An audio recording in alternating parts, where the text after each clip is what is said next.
अस्सलाम वालेकुम, welcome back to alicoachingacademy.com। भाई कैसे हैं? आई एम श्योर कि आप सब ठीक होंगे। आज हम एक इम्पॉर्टेंट टॉपिक की बात करेंगे जिसका नाम है ऑप्टिकल आइसोमेरिज्म। इससे पहले हमने बेसिक आइसोमेरिज्म का लेक्चर लिया, उसके बाद स्टीरियो आइसोमेरिज्म का पहला पार्ट जिसको कन्फिगरेशन आइसोमेरिज्म कहते हैं वो पढ़ा। आज हम ये वाला पार्ट पढ़ेंगे जिसका नाम है ऑप्टिकल आइसोमेरिज्म। एनीवेज हम बात करेंगे तो आप जानते हैं वैसे ऑप्टिक का लफ्ज आता है, तो ऑप्टिक का लफ्ज कहते हैं किसको? लाइट को। इसका मतलब है कि यहाँ पर कोई लाइट शाइट की बात हो रही है या लाइट की हम कोई बात करेंगे तो हम कहेंगे क्या? वे कॉल इट ऑप्टिक। तो ऑप्टिक कहते हैं किसको? ऑप्टिक इस्तेमाल होता है लाइट के लिए। तो this is for the light. So we gonna talk about the optical isomerism. इसका मतलब ये है कि इसका मतलब ये है कि ऑप्टिकल आइसोमेरिज्म की हम बात करते हैं और आइसोमेरिज्म की बात करते हैं। ऑप्टिकल और आइसोमेरिज्म, इसका मतलब हमारे पास आइसोमर्स हैं। क्या है? इसका मतलब है कि वी हैव सम आइसोमर्स, यानी टू आइसोमर्स या मोर देन टू आइसोमर्स, लेकिन हमारे पास आइसोमर्स हैं which differ from each other, which differ from each other on the basis of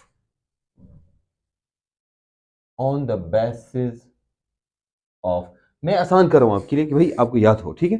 दूसरी बात यह है कि आप इस टॉपिक को डिटेल में पढ़ने के लिए और इस वक्त अगर आप ये देख रहे हैं तो आपके पास chemistry in my pocket book भी होनी चाहिए, क्योंकि वो बुक और ये दोनों ये बिल्कुल ऐसा होंगे ना कि जो आपके 100% हर चीज़ को क्लियर कर लेंगे। तो हम कहते हैं कि भाई ये क्या? That Fitr only in what हम कहते हैं इंटरेक्शन विद द लाइट। हम बात करेंगे ये क्या कि हम इंटरेक्शन की बात करेंगे। हम कहते हैं विच differ from each other on the basis of interaction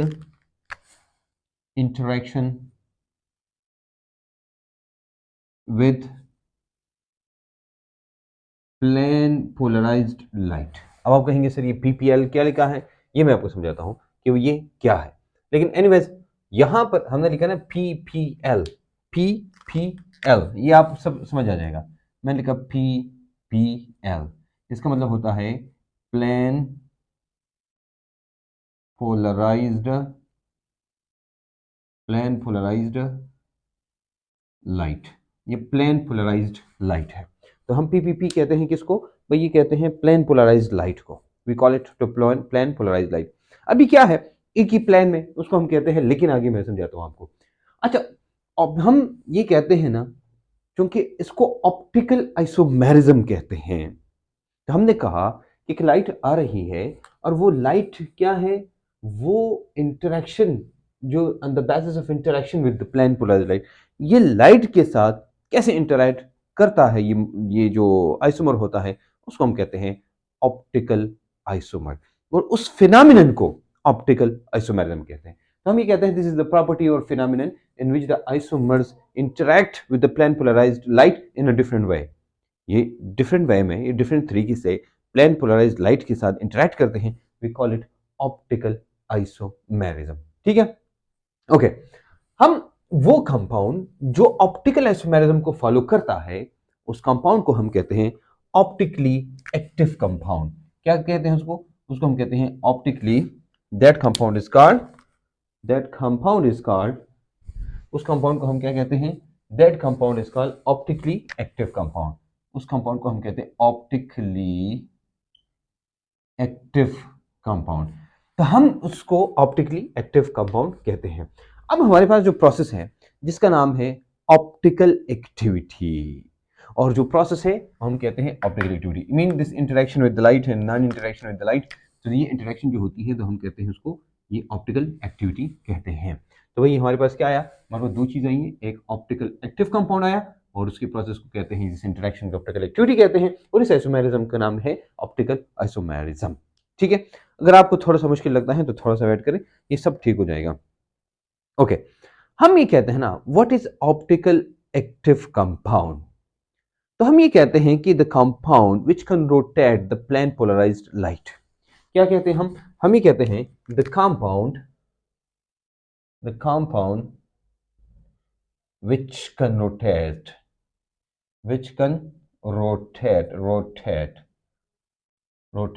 the plane polarised light, plane polarised light, इसको प्लेन पोलराइज्ड लाइट कहते हैं। अब देखो गौर से कंपाउंड ये क्या करता है, वो प्लेन पोलराइज्ड लाइट को रोटेट करता है, बस इसको हम कहते हैं ऑप्टिकली एक्टिव कंपाउंड। देखो मेरी बात सुने, लाइट आ रही है, कंपाउंड इधर पड़ा है, उसके साथ ये इंटरैक्ट करता है, वो लाइट को रोटेट करता है एक तरफ या दूसरी तरफ, उसको हम कहते हैं ऑप्टिकल आइसोमेरिज्म। इस प्रोसेस को ऑप्टिकल आइसोमेरिज्म कहते हैं। ये जो इंटरैक्ट करता है ये कंपाउंड और ये रोटेट करे, उसको हम कहते हैं ऑप्टिकली एक्टिव। और ये एक्टिविटी जो होती है जिससे ये रोटेशन होती है उसको ऑप्टिकल एक्टिविटी कहते हैं। तो कंपाउंड हमारे पास क्या होता है ये। अब और उस प्रॉपर्टी को, the property to rotate, that is called optical activity, यानी वो property of the compound which can rotate the plane polarise. तो ये हमारे पास एक्टिविटी क्या है, ये वो प्रॉपर्टी है, दिस इज द प्रॉपर्टी, हमें क्या कहते हैं, this is the property of the compound which can rotate the plane polarised light. ठीक है, अब ये प्लेन पोलराइज्ड लाइट का मतलब क्या होता है और आगे ये सारी चीजें हम डिटेल में एक्सप्लेन करते हैं। लेकिन देखो हमारे पास एक लाइट आ रही है, ठीक है, ये इस तरफ रोटेट हो जाए या इस तरफ रोटेट हो जाए, this is called rotation in the plane polarised light. ठीक है, बाकी सारी चीजें मैं आपको समझाता हूं अभी भाई वो कैसे होंगी, लेकिन पहले आप ही देखिए। अच्छा, पहली बात याद रखना, हमें कैसे पता चलेगा कि ये लाइट रोटेशन होती है कि नहीं होती है। तो उसके लिए एक इंस्ट्रूमेंट है और उस इंस्ट्रूमेंट को कहते हैं polarimeter. So we gonna talk about this polarimeter. Polarimeter is the instrument to measure, this is the instrument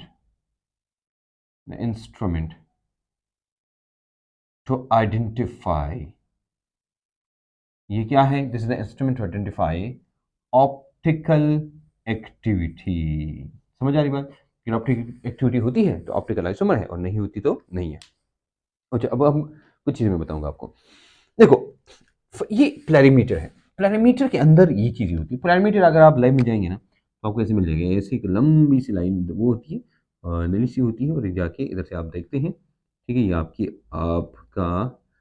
आई, और यहाँ पर जो है वो कंपाउंड वगैरह रखते हैं, ये ऐसे होता है। ठीक है, इसको हम कहते हैं पोलैरिमीटर। ये मेरी ड्राइंग इतनी अच्छी है नहीं पोलैरिमीटर की, लेकिन असल में होता ऐसा ही है। अच्छा, पोलैरिमीटर के अंदर हम देखते हैं वो क्या है। ये नहीं है, ये आपकी आई इधर है। अच्छा, दिस इज योर आई जहां से आप देखते हैं। अब देखो, आप इधर से देखेंगे, ये जो आप देखते हैं ना, मैंने आपको कहा भाई ये ऐसे होता है, इतना लंबा सा यहाँ पर, और यहीं से आप देखते हैं, ठीक है, ये है आप, और यहाँ पर क्या है, एनालाइज वो लगा होता है, ये वो लाइट लगी होती है, लाइट, यहाँ पर लाइट लगी होती है। ठीक है, अब गौर से देखना, ये लाइट है, इधर से लाइट निकलती है, तो जब लाइट आती है ना तो इसको हम कहते हैं ऑर्डिनरी लाइफ। क्या कहते हैं, ऑर्डिनरी, यानी सोर्स ऑफ लाइट है ये, और इस सोर्स ऑफ लाइट से जो लाइट निकलती है उसको हम कहते हैं ऑर्डिनरी लाइट। ऑर्डिनरी का मतलब है आम लाइट। ठीक है, ऑर्डिनरी लाइट है, हम कहते हैं ना ये जो लाइट होती है ना, it can propagate in all the directions, ये तमाम डायरेक्शन में ऐसे प्रोपेगेट करती है ये लाइट, तमाम डायरेक्शंस में। ठीक है, ऐसे भी और ऐसे भी। तो अब बुक अगर देखेंगे तो बुक में आपको ऐसे एक स्ट्रक्चर नजर आएगा, ऐसे। ये क्या, इसका मतलब क्या होता है कि the light which comes out of here it can propagate in all the directions, ये तमाम डायरेक्शन में जाके करते हैं। अब हम क्या करते हैं, यहां पर हम एक निकोल प्रिज्म लगा लेते हैं। क्या लगाते हैं, निकोल प्रिज्म, ये लगा लेते हैं। ठीक है, या एक पोलराइजिंग एक वो होता है, क्या नाम है, एक एक एक वो होता है ना, एक मिनट मुझे याद आ जाएगा, एक वो एक पोलरी वो जो लफ्ज में भूल गया, मुझे भी याद आ जाएगा तो मैं बताता हूँ आपको। लेकिन एनीवेज, ये हमारे पास कैल्साइट का होता है, कैल्साइट। कैल्साइट कहते हैं किसको, कैल्शियम कार्बोनेट को। ये है, ये क्या करता है, गौर से अब देखना। हमने कहा ना, ये जो हमने मुख्तलिफ डायरेक्शंस बनाई, इस डायरेक्शन का मतलब क्या होता है, ये होता है। लेकिन इसको हम कहते हैं ना, ये वाला, इसको हम कहते हैं पोलराइजर। इसको क्या कहते हैं, ये वाला, इसको हम कहते हैं, this is called polarizer. Polarizer, ये हो गया, ये हमारे पास पोलराइजर होता है। अब ये जो पोलराइज लाइट है ना, ये लाइट, ये देखो हर डायरेक्शन में, ये सिंगल डायरेक्शन में कन्वर्ट हो जाती है, और इसको हम कहते हैं प्लेन पोलराइज्ड लाइट। इसको हम कहते हैं प्लेन पोलराइज्ड लाइट। देखो, the light is in all the directions, you have this polarizer picks one of the frequency from here, ये तमाम फ्रीक्वेंसीज होती है, इनमें से एक फ्रीक्वेंसी ये पिक करता है और इसको हम कहते हैं प्लेन पोलराइज्ड लाइट। फिर जाके ये पास होता है, कहाँ से पास होता है, वो कंपाउंड जो आपने रखा होता है वहां से, उसका सोल्यूशन होता है, उसी से पास होता है। और पास होने के बाद फिर आप देखते हैं कि भाई ये लाइट रोटेट हो गई कि नहीं हुई, आप इधर से देखते हैं, इसको हम कहते हैं पोलैरिमीटर।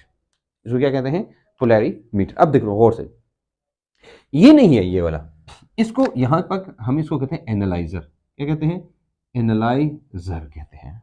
अब गौर से देखना, हम ये हमारे पास ये क्या हो गया, ये हमारे पास पूरा का पूरा पोलैरिमीटर है। गौर से देखा, यहां से लाइट होती है, आप इधर से देखते हैं, अच्छा ये आप ये इधर से देखते हैं, तो इधर से लाइट आती है, ये लाइट आती है लाइट आती है, ये ऑर्डिनरी लाइट होती है।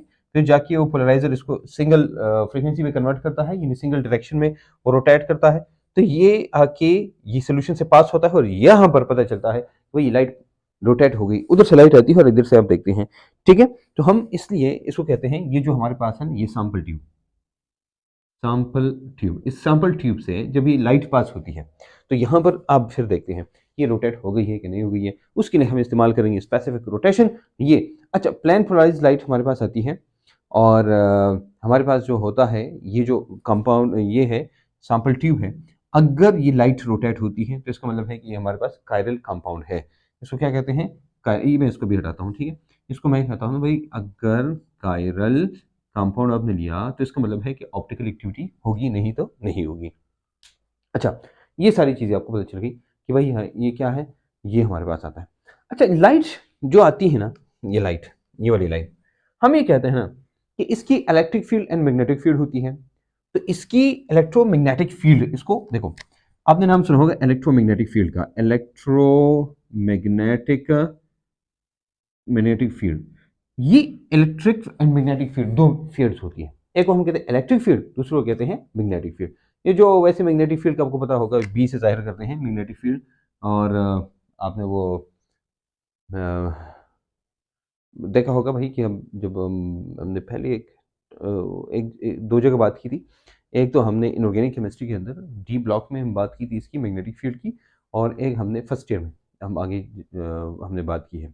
ओके, अब हमारे पास हमने क्या कहा भाई, हमारे पास क्या होता है, यहाँ पर एक एनालाइजर लगा होता है जहाँ से ये सब पास होता है और हमें यहाँ से पता चलता है, ये सॉरी यहाँ पर एनालाइजर, आप देखिए एनालाइजर, ठीक है।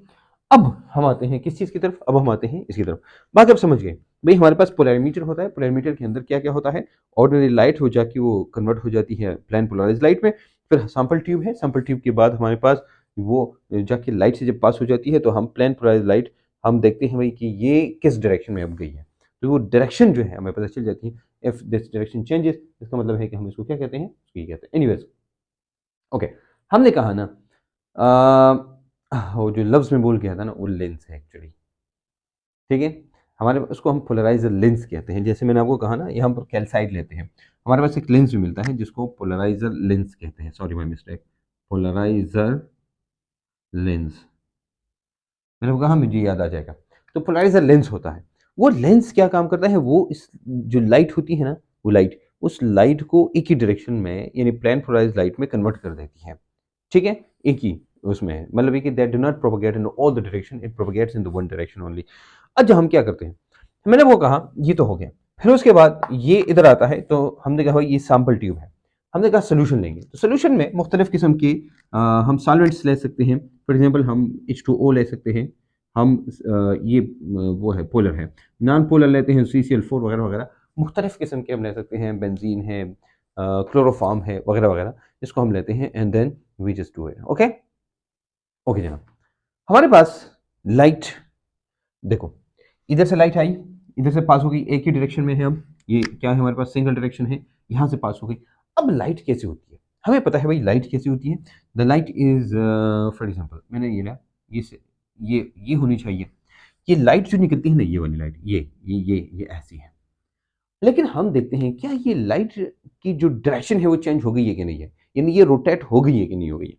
अब हमारे पास दो बातें हैं, गौर से मेरी बात सुनना, ये हमारे पास राइट साइड है ना, राइट साइड, अगर ये लाइट रोटेट होती है तो ये ऐसी होगी, तो हम कहते हैं भाई ये इस तरफ रोटेशन हो गई है, ये ऐसे रोटेशन हो गई है, तो राइट रोटेशन, ये क्या है, राइट रोटेशन। अगर ये rotation rotation occurs at the right side, rotation occurs देखो मेरी बात सुने, अगर रोटेशन नहीं होती, याद रखना, अगर रोटेशन नहीं होती और ये लाइट आती है और बिल्कुल एग्जैक्टली वैसी ही है जैसी यहाँ थी, इसका मतलब है ये ऑप्टिकली इनेक्टिव है। ये क्या है? लाइट आई जैसी ये है, यहाँ ये दोनों सेम है, हम कहते हैं ये ऑप्टिकली इनेक्टिव है, क्योंकि यहाँ पर ऑप्टिकल एक्टिविटी नहीं है। ये जो है ना, यहाँ कायरल कार्बन नहीं है। कायरल क्या है मैं आगे समझाता हूँ आपको, लेकिन यहाँ पर नहीं है। अब अगर ये लाइट रोटेट हो गई टू द राइट साइड, तो हम इसको कहते हैं, हम रोटेशन एट राइट, हमारे पास रोटेशन होती है एक राइट, या ये पॉसिबिलिटी है कि ये रोटेशन हो जाए लेफ्ट साइड, मैं ऐसे कहता हूँ। ऐसे फॉर एग्जाम्पल कंसेप्ट हो सकता है ना कि ये इस तरफ हो, ये क्या हो, इस तरफ रोटेशन हो, तो रोटेशन एट लेफ्ट भी हो सकती है, रोटेशन एट लेफ्ट। अब देखो, अब क्या कहेंगे, ये दोनों सेम होंगे ना बाबा ना, ये अब ये रोटेशन ही तो सब कुछ है यहाँ पर। अगर रोटेशन लेफ्ट पे होती है तो इसको हम कहते हैं लेवो रोटेटरी, नाम याद रखना, इसको क्या कहते हैं, दिस इज कॉल्ड लेवो रोटेटरी, दिस इज कॉल्ड लेवो रोटेटरी। एंड राइट पे क्या कहते हैं इसको, दिस इज कॉल्ड जी, अगर राइट साइड पे अगर है तो इसको फिर हम क्या कहते हैं, this is called dextro rotatory, इसको डेक्स्ट्रो, तो ये लेवो रोटेटरी और ये डेक्स्ट्रो रोटेटरी। यानी राइट साइड पे जो है, राइट साइड, इसको क्या कहेंगे, डेक्स्ट्रो रोटेटरी, राइट साइड देखना है गौर से। अगर लेफ्ट साइड पे है तो इसको क्या कहेंगे, ये देखो एक और चीज, अगर ये किस पे है, अगर ये राइट साइड पे है, राइट साइड पे, हम इसको वैसे राइट साइड को डेक्स्ट्रो कहते हैं। तो जो अगर राइट साइड पे है, राइट पे ये, और ये क्लॉकवाइज है, क्लॉकवाइज, तो इसके लिए यहाँ पर हम क्या लिखते हैं, यहाँ पर हम लिखते हैं पॉजिटिव, इसके लिए पॉजिटिव, ये पॉजिटिव लिखते हैं, या इसको जाहिर करते हैं डी से, स्मॉल डी से। तो मैं याद रखना, ऑर्गेनिक केमिस्ट्री में एक कैपिटल डी भी है, हम उसकी बात नहीं कर रहे हैं, स्मॉल डी याद रखना, इसका ख्याल रखना है आपने। अच्छा, हो सकता है कि भाई ये लेफ्ट साइड पे रोटेट हो, तो लेफ्ट साइड वाले को लेवो रोटेट कहते हैं, लेवो, ये जो लेफ्ट है, ठीक है। अब लेफ्ट पे रोटेशन जब होती है, रोटेशन हम इसके लिए इस्तेमाल करते हैं नेगेटिव, इसका उल्टा, या एल इस्तेमाल करते हैं। समझ आ रही बात? अब देखो इसका बिल्कुल ऑपोजिट है, ये लाइट है, ये रोटेट होगी एक तरफ या दूसरी तरफ, तो if it rotates to the right, right, तो जब राइट को रोटेट होगी तो उसको हम कहते हैं डेक्स्ट्रो रोटेटरी, और इस पे पॉजिटिव या डी कहते हैं। अगर ये लेफ्ट राइट को रोटेट है, राइट को रोटेट है, लेफ्ट सॉरी, लेफ्ट को रोटेट है तो इसको लेवो रोटेटरी कहते हैं, और ये नेगेटिव है। समझा बात? ये दो हमारे पास होते हैं। तो हमारे पास क्या है, हम कहते हैं ये नहीं है, ये एंटी क्लॉकवाइज है, ये क्या है, एंटी क्लॉकवाइज है, और ये क्लॉकवाइज है, ये क्लॉकवाइज, ये नेगेटिव और एल है, और ये पॉजिटिव और डी है। समझ आ रही बात? मेरे ख्याल में पोलरिमीटर आपको समझ आया होगा कि पोलरिमीटर में क्या क्या होता है। अच्छा, अब अगर ये हमारे पास क्या होता है, हमने कहा ना, ये तो हमने आइडेंटिफाई किया। अब हम ये देखते हैं कि ये जो रोटेशन है ये कितनी है। हम फिर कहते हैं ना, ये बार हमने कहा आइडेंटिफाई करते हैं, लेकिन हम इसको आइडेंटिफाई के साथ हम इसको मेजर भी कर सकते हैं, वी कैन मेजर इट। तो ये parameter can measure measure the rotation, ये रोटेशन को कि कितनी है, हम उसको भी मेजर कर सकते हैं। क्या कर सकते हैं हम, how much is it rotated. अच्छा, अब याद रखना, ये जो मैं अभी जो बातें बता रहा हूँ, ये एक्चुअली इसकी ज़रूरत नहीं है, इसकी एमडीकैट या किसी इंटर टेस्ट में, एमडीकैट नम्स वगैरह जो इंटर टेस्ट है इसमें ज़रूरत नहीं है, लेकिन अगर कहीं और आपके काम आती है तो उसके लिए है। हम इसको कहते हैं स्पेसिफिक रोटेशन। क्या कहते हैं इसको, स्पेसिफिक रोटेशन। ये लफ्ज़ है स्पेसिफिक रोटेशन, जो डिपेंड करता है कंसंट्रेशन पे। यहाँ पर आपने कितना ये लिया है, इसकी कंसंट्रेशन क्या है। नंबर 2, ये जो है ना लेंथ कितनी है इसकी, 1 डेसीमीटर, दूसरी वैसे वैसे 1 डेसीमीटर की लेते हैं, ठीक है। उसके बाद हम लेते हैं टेम्परेचर, ये जो आपने दिया यहाँ पर टेम्परेचर कितना है। और चौथा है, ये जो लाइट इधर से आ रही है, इस लाइट की वेवलेंथ कितनी है। अभी सारी चीजें हो गई हैं। अगर हम इसको लेते हैं ना, देखो ये हमारे पास हो गया स्पेसिफिक रोटेशन। स्पेसिफिक रोटेशन के लिए ये साइन है अल्फा, इसी टेम्परेचर है, नीचे लैम्डा है, तो मैंने आपको बताया इसकी वेवलेंथ कितनी है, हम ये लेते हैं। फिर उसके बाद देखो, हम कहते हैं ना, हम ये कहते हैं कि भाई हमारे पास ये रोटेशन कितनी हुई है। तो हमने कहा ना, मैंने आपको कहा कि जो लेंथ है हम वो देखते हैं, तो ये हमारे पास फॉर एग्जांपल ये है 1 डेसीमीटर क्यूब या 10 सेंटीमीटर क्यूब, जो भी है। अच्छा, सी जो है, सी कंसंट्रेशन है। हम ये देखते हैं कि भाई ये जो कितने ग्राम है उसमें, ये फॉर एग्जांपल आप लेते हैं हमारे पास एमएल में, 1 ml में कितने ग्राम है, तो हम उसको लेते हैं उतने में। और ये आपके पास है ऑब्जर्व कि भाई आपके पास स्पेसिफिक रोटेशन कितनी है डिपेंड करता है इन सब चीज़ों पे। और फिर आपके पास एक वैल्यू आती है, वैल्यू, वो वैल्यू पॉजिटिव होगी या नेगेटिव होगी। अब ये वैल्यू देखते हैं, तो स्पेसिफिक रोटेशन का आपको पता चल जाता है पोलैरिमीटर से। कैसे वो पता चल जाता है? इस फार्मूला से। अच्छा, ये फार्मूला याद रखना है कि नहीं याद रखना वो आप पे डिपेंड करता है। This is no need of, मतलब इसकी कोई खास जरूरत नहीं है। जिन जिन चीजों की जरूरत है वो भी अभी मैं आपको बताऊंगा। ये सब क्लियर होगा, आई एम श्योर कि ये सब आपको अब आता होगा। देखो polarimeter is very easy. Polarimeter में क्या होता है? ये देखो लाइट है, ये पास होती है, ऑर्डिनरी लाइट है निकोल प्रिज्म से, जो कैल्साइट या CaSiO3 से बना होता है, या इसकी जगह पोलराइजर लेंस लगाया होता है, वो जाके उसको प्लेन पोलराइज करता है इन द सिंगल डायरेक्शन। जाके फिर वो लाइट पास होती है कंपाउंड से, और फिर देखते हैं भाई कि ये किस डायरेक्शन में गई है, राइट या लेफ्ट में गई है कि नहीं गई है। नहीं गई है तो ऑप्टिकली इनएक्टिव है, गई है तो ऑप्टिकली एक्टिव है। अगर डायरेक्शन में गई है वही राइट को रोटेट हो गई है कि लेफ्ट को, अगर राइट को रोटेट हो गई है तो उसको हम कहते हैं डेक्स्ट्रो रोटेटरी पॉजिटिव या डी, और अगर लेफ्ट को रोटेटरी हो गई है तो उसको लेवर रोटेटरी नेगेटिव या एल कहते हैं, और इसको हम कहते हैं एंटी क्लॉकवाइज। मेरे ख्याल में ये बात समझ आ रही होगी। इसको हम देखते हैं भाई ये रोटेशन कितनी हो गई है, तो हम कहते हैं इतना ही ऑप्टिकली एक्टिव है। यानी ऑप्टिकल एक्टिविटी को हम मेजर भी कर सकते हैं इस पोलैरिमीटर से। कैसे? वो डिपेंड करता है इन चीजों पे। ये इसका फार्मूला है। Is it clear? ओके। ये तो हो गया बाहर बाहर वाली बातें। क्या वाली बातें? बाहर वाली बातें। ये पोलैरिमीटर ऐसा होता है। This is actually your polarimeter. इसके आप पिक्चर भी ले सकते हैं, अपने पास रख भी सकते हैं, because this is important for you. और ये बाहर होता है, ये नहीं है, ये बाहर, ये आपकी आंख बाहर होती है, पोलैरिमीटर के अंदर नहीं। तो ये आप इसको ऐसे बना सकते हैं। ये हो गया हमारा पोलैरिमीटर जनाब। ये पोलैरिमीटर की बात, हम आते हैं कैरेलिटी की तरफ। किसकी तरफ? कैरेलिटी की तरफ। हमारे पास अगर किसी कंपाउंड के अंदर कैरेलिटी है, हम कहते हैं ऑप्टिकली एक्टिव है, अगर नहीं है तो नहीं है। अब कहेंगे सर कैरेलिटी किसे कहते हैं? तो देखो ये CHIR, ये वैसे आपने एक और लफ्ज है जहां पर CH है, और वो भी आपने देखा होगा। मैं आपको ऐसे ही बताता हूँ, आपकी इनऑर्गेनिक केमिस्ट्री के अंदर है जिसको कहते हैं पंजा। वो क्या है? क्योंकि उसको छा भी लोग कहते हैं, खा भी कहते हैं, तो मैं जानना चाहता हूँ वो क्या लफ्ज है। नीचे आपने कमेंट सेक्शन में बताना है। इनऑर्गेनिक केमिस्ट्री में CH वो पंजे को कहते हैं, वो क्या? क्लॉ, पंजा। यहाँ पर जो है ना CH चाय, ये कहते हैं हैंड को। तो कैरलिटी मीन हैंडेडनेस। कैसे कहते हैं? हैंडेडनेस। आप मुझे कहेंगे सर ये हैंडेडनेस का क्या कहानी है, तो मैं समझाता हूँ आपको। हैंडेडनेस इसको कहते हैं ना, फॉर एग्जाम्पल मैं आपको कहता हूँ ना यार, ये हाथ है और ये भी हाथ है, ये दोनों मेरे हाथ है, ये हाथ है ना। अब अगर मैं ऐसा करूं ना कि बीच में शीशा लगाऊं, शीशे मैंने लगाया तो शीशे में ये हाथ जैसे नजर आएगा ना, ये बिल्कुल ऐसा होगा जैसे ये है। और अगर इधर मैंने शीशा लगाया तो शीशे में ये हाथ जैसे नजर आएगा ना इधर, ये बिल्कुल इस हाथ की तरह है। यानी अगर मैं इन दोनों को सामने रखूं तो ऐसा लगेगा जैसे ये एक दूसरे के मिरर इमेजेस हैं। क्या है? Mirror image. तो भाई आपको ये लफ्ज पता होना चाहिए कि भाई ये क्या है। यहां पर लफ्ज है मिरर इमेज। क्या लफ्ज है? Mirror image. हैंडेडनेस हम कहते हैं मिरर इमेजेस। हम इसकी क्या लेते हैं? Mirror images. अच्छा, क्या ये मिरर इमेज की कहानी खत्म हो गई? ना बाबा ना, ये खत्म नहीं हुई। अभी अभी तो शुरू है, अभी तो बात शुरू हुई है।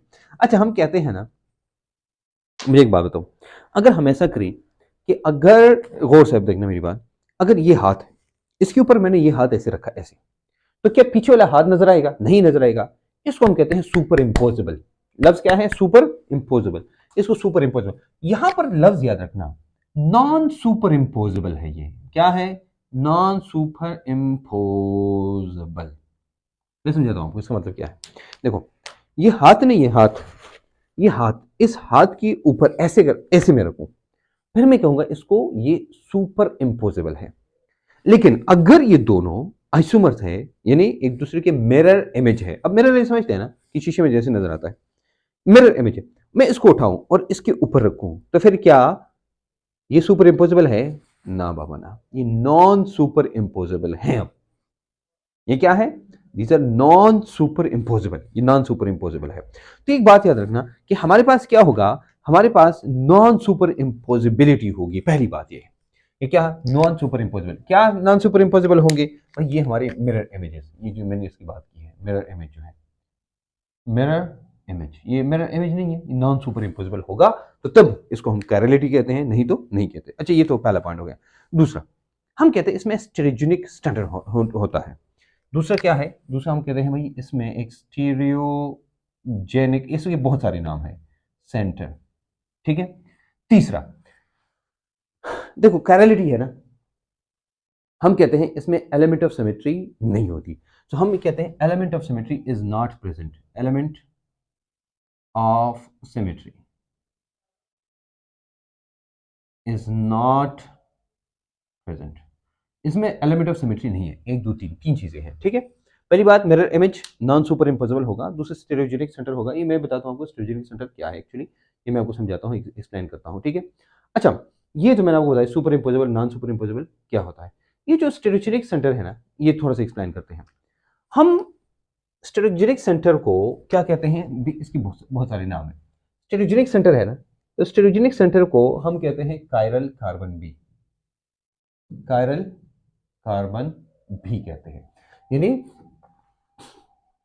ये जो सेंटर के अंदर एक एटम होता है, इसको हम कहते हैं कायरल कार्बन। इसको एक और नाम भी कहते हैं, इसको हम कहते हैं स्टीरियो सेंटर भी, this also called stereo centre. Same same same carbon को। अच्छा, ये कायरल एटम या कायरल कार्बन होता है, क्या होता है ये कायरल कार्बन, या इसको तो कायरल कार्बन, कायर स्टीरियो सेंटर, या इसको अगर आप कायरल सेंटर कहते हैं तो भी ठीक है। मतलब ये स्टीरियोजेनिक सेंटर के तीन नाम मैंने बताए, और आपको स्टीरियोजेनिक सेंटर के अलावा एक तो हो गया स्टीरियोजेनिक सेंटर, दूसरा हो गया कायरल कार्बन। देखो, हम कायरल कार्बन किसे कहते हैं, हम ये कहते हैं ना, एक ऐसा कार्बन जिनके साथ तमाम अटैच कार्बन डिफरेंट हो। फॉर एग्जाम्पल मैंने लिखा ना सी, इधर मैंने लिया COOH एक ग्रुप है, यहाँ मैंने लिया H, यहाँ मैंने लिया OH, फॉर एग्जाम्पल यहाँ मैंने लिया CH3। अब ये देखो, ये कार्बन के साथ तमाम अटैच ग्रुप डिफरेंट है, इसको हम कहते हैं स्टेरियोजेनिक। अब कहेंगे सर ये स्टेरियोजेनिक का मतलब क्या है, ये एस्टेरिक से निकला है। मतलब है कि यहाँ पर हम स्टेरिक लगाते हैं इसे, ये एस्टेरिक इसको कहते हैं, STERIK, स्टेरिक। तो इसको हम कहते हैं स्टेरियोजेनिक सेंटर, क्योंकि इसके साथ तमाम अटैच क्या है वो डिफरेंट है। नेक्स्ट आता है भाई एलिमेंट ऑफ सिमेट्री, इनमें नहीं होनी चाहिए। अच्छा, एलिमेंट ऑफ सिमेट्री आपको पता है भाई, फर्स्ट ईयर में आपने पढ़ी होगी। एलिमेंट ऑफ सिमेट्री किसे कहते हैं भाई, वो जिसमें सिमेट्री होती है तो उसके लिए कुछ चीज़ें की जरूरत होती है, तो उसको हम कहते हैं क्या, we call it element of symmetry. अच्छा देखो, एलिमेंट ऑफ सिमेट्री हमारे पास तीन है। एक हमारे पास प्लेन ऑफ सिमेट्री होनी चाहिए, दूसरी हमारे पास सेंटर ऑफ सिमेट्री होनी चाहिए, तीसरा हमारे पास एक्सेस ऑफ सिमेट्री होनी चाहिए। ये तीन चीज़ें हैं। अगर ये तीनों चीज़ें हैं तो फिर हम इनको कहते हैं कि भाई ये कायरल कार्बन, या कायरलिटी इसमें नहीं है। कायरल कार्बन है लेकिन कायरलिटी इसमें नहीं है, ठीक है। अब देखना गौर से, हम कहते हैं ये वाला मैं बैठाता हूँ, अच्छा, क्योंकि इसकी इतनी खास जरूरत नहीं है, अगर आपने वैसे पिक्चर ली होगी। अब देखो मैं समझाता हूँ आपको। फॉर एग्जाम्पल अब मैं कहता हूँ मेरे पास जो जो ये वाला पॉइंट है ना, ये वाला पॉइंट, ये वाला पॉइंट, इसकी तीन पॉइंट हमने पढ़ने हैं। क्या है, नंबर वन, इसमें क्या है, इसमें प्लेन ऑफ सिमेट्री,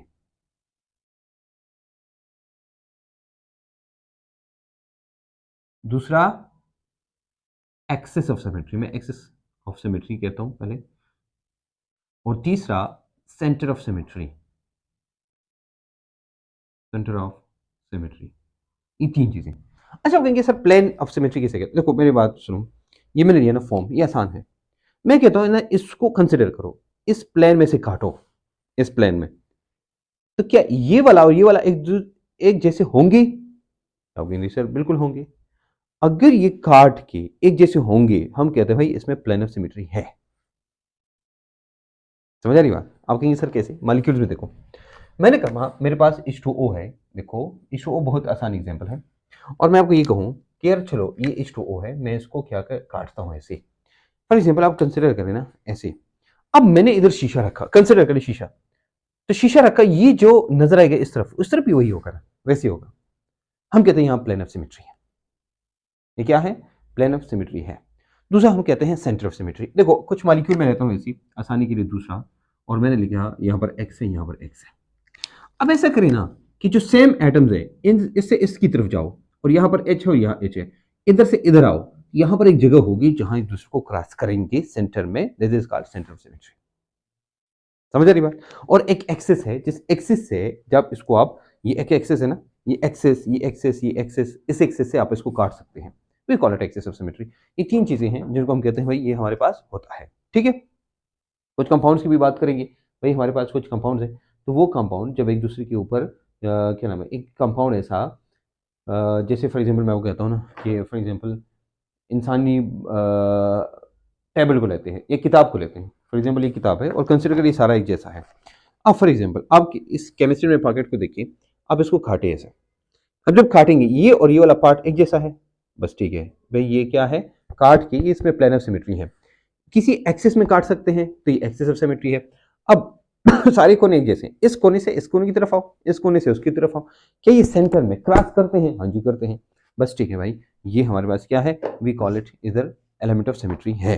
और अगर नहीं है तो ये नहीं है। अब अपनी बॉडी बॉडी को देखिए, आप ग्लास को देखिए, आप जग को देखिए, इस जग को भी आप अगर काट सकते हैं ऐसे, देखिए भाई ये एक जैसे हैं, है कि नहीं है। फिर उसके बाद मोबाइल को देखें, जो आपकी बुक में है इर्द गिर्द है, अपनी घड़ी को देखिए, अपनी टोपी को देखिए, अपने कोट को देखिए, अपनी मार्कर वगैरह को देखिए, ये सारी चीजें क्या है, ये जो हम बात कर रहे हैं भाई, इसमें सेंटर ऑफ सिमेट्री है। अच्छा, हम ग्लाइसिन की थोड़ी सी बात करते हैं।